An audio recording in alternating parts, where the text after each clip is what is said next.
Ahead in Indonesia now, a U.S. volunteer program is returning to Indonesia. Why the Peace Corps was kicked out in the first place. Frequent power blackouts are shutting down businesses and disrupting lives. What's the problem and what's the answer? And heading to Hajj, what the final group of pilgrims face on the road to Mecca.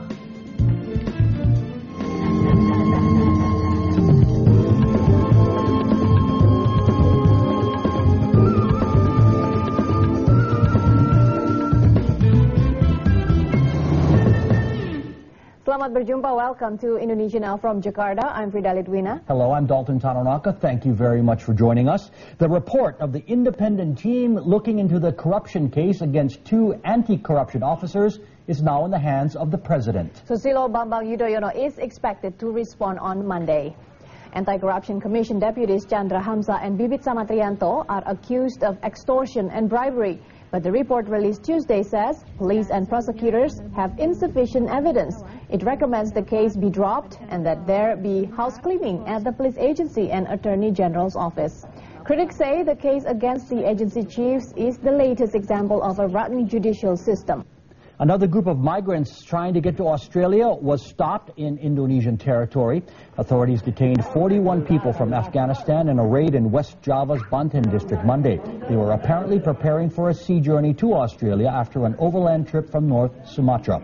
The day before, 61 Afghans were stopped in Kupang, East Nusa Tenggara.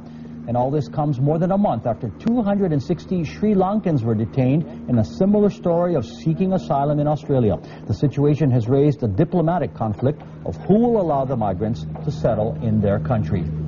The annual gathering of Asia-Pacific nations wound up in Singapore with a significant sidelines meeting for Indonesia. President Yudhoyono got high-profile FaceTime with U.S. President Barack Obama on Sunday after the conclusion of the APEC summit. They both pledged to elevate bilateral cooperation in areas such as trade and investment, education and climate change. And Obama confirmed his long-awaited return to Indonesia. That I intend to be visiting Indonesia next year. The invitation that's been extended by President Yudhoyono is one that I want to take up, and I'm hoping to be able to take Michelle and the girls as well so that they can take a look at some of my old haunting grounds. Yudhoyono said he appreciated the former Jakarta residents' positive outreach to the Islamic world.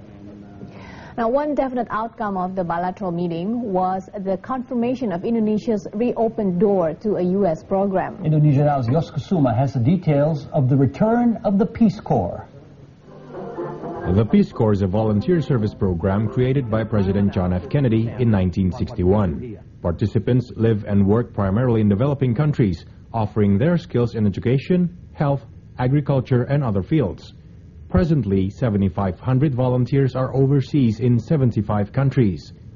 Indonesia would be the 76th country to host the Peace Corps, but it's more of a long-awaited return. It had been here from 1963 to 1965, mainly helping Indonesian athletes prepare for the 1964 Tokyo Olympics. But after Indonesia boycotted the Games in support of North Korea, the Peace Corps was asked to leave Indonesia. The U.S. blamed heated politics on the Communist Party, but Indonesian historians say it was more than that. Kita antara tahun 60 sampai 65 itu kan kita agak ke kiri-kirian. Dan kita anti-Amerika. Tidak mungkin ada orang asing datang ke sini, apalagi dengan pemerintah. Dia tidak mempunyai maksud tertentu. Bisa maksud politik, bisa maksud intelligence, bisa maksud macam-macam.